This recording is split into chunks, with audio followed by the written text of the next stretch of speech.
Look, with so many trades going on at one point in time, I was wondering what video I was going to make. Ben Simmons is a net, James Harden is a 76er. I was hoping the Detroit Pistons would trade Jeremy Grant for Patrick Williams.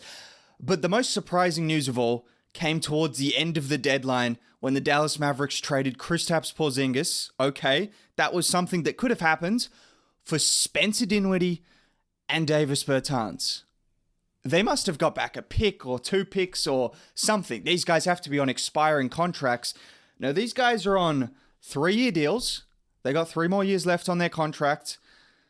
They gave up a second-round pick, and Kristaps Porzingis is going to Washington for 2 guys. One guy has been out of the rotation in Washington, Davis Bertans. He can't defend a traffic cone. Spencer Dinwiddie has shot 29%, 30%, and 31% from 3 his last 3 seasons and is shooting 37% from the field. What are we doing, Dallas? What are we doing, Dallas? I know Porzingis has been injured a lot. And maybe you had some news that his health was just, it was done. It was shattered and the Wizards are just taking a chance. Maybe that's what happens and you couldn't trust him and you got 2 able bodies back, if you can even call Davis Bertans an able body.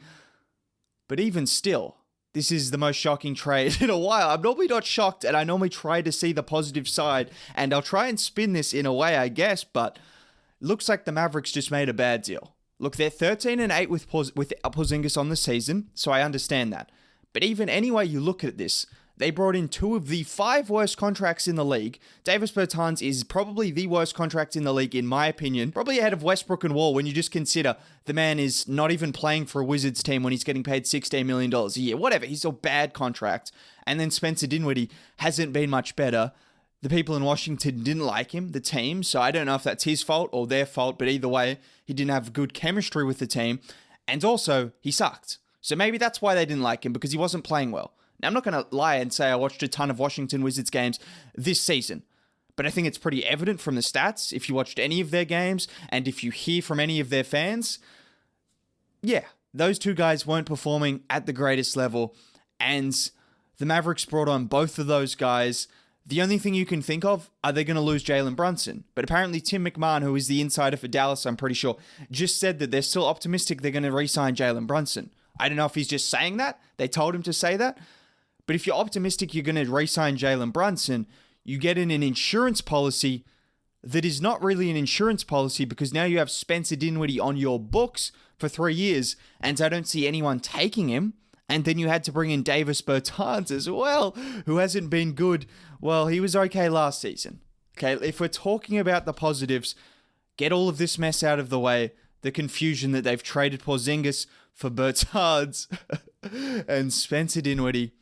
What are the positives? Spencer Dinwiddie has been good in the past.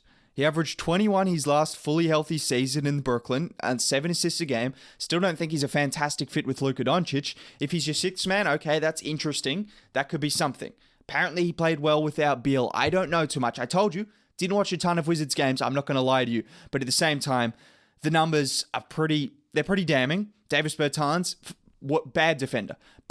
Now, one thing you can say with Bertans, he has been a really good 3-point shooter pretty much since he entered the league. The last 2 seasons in Washington, shot 40% from 3 on volume. So you're getting potentially a really good shooter. Potentially. But also this season he's shooting 32% from 3. Hasn't been able to defend anyone. Has been out of the rotation of a team that is worse than Dallas. So that's the other side of things. But potentially this is potentially you're getting 2 guys that could be good. They're still overpaid pretty much regardless of how you look at it, I think. Even if they get back to the best versions of themselves, they're probably still overpaid. Not to mention Spencer Dinwiddie is coming off an ACL injury, and this is the only version we've seen of him since that injury, and it hasn't been pretty at all. But you're trading away Kristaps Porzingis, as I said. Maybe they just weren't confident in his health at all. They're 13-8 on the season without him, so they have been able to win games. Dwight Powell's played quite well. They've had the likes of Maxi Kleber. These guys have played quite well. Marquise Chris has been a good pick-and-roll partnership with Luka Doncic, so that's working out okay. He was expendable, okay? He was someone that you could give up. I think he was playing decent basketball, but he just hasn't been able to stay healthy, and you got to understand you need some healthy bodies in there for Dallas, but I feel like you could have got something better, or at least Washington could have given you something extra. If you're going to take on these 2 contracts, I want to bring in another guy, Denny Avdia, or a pick, or Rui Hachimura, or someone else. I don't know if those guys fit off the top of my head, but just bring in someone else, an asset, in addition to it. Not giving up another asset, but okay, like I said, let's not get too negative because there's always a way to spin these things, but it is confusing. It is very confusing. Ultimately, the Mavericks potentially get a guy in Davis Bertans who I think could fit with Luka Doncic when you look at his shooting again. Like, he's been terrible this season. There's no 2 ways to look at it. He's been absolutely awful. But the 2 years prior, he's a premier 3-point shooter. He was a premier 3-point shooter, and Spencer Dinwiddie has been good in the past. He struggled in Washington. Maybe the chemistry was a reason for that. Who knows? Maybe it was the injury. Hopefully not. But then it's just weird because if you're going to re-sign Jalen Brunson, you're left with 3 guys that kind of need the ball in their hands to be good. Well, Jalen Brunson actually plays quite well off the ball, of course, but still, you're left with 3 guys that you'd want the ball in their hands. They want the ball in their hands, should I say, and 3 guys that are going to be getting paid a lot of money. Luka Doncic obviously going to get the max. Then you're going to have Jalen Brunson, who'll probably get 15 to 20 million if he's going to re-sign, and Spencer Dinwiddie on the same kind of contract. Not to mention Tim Hardaway Jr., who you still haven't been able to pack up yet, I believe. There were rumors about Goran Dragic, a potential buyout.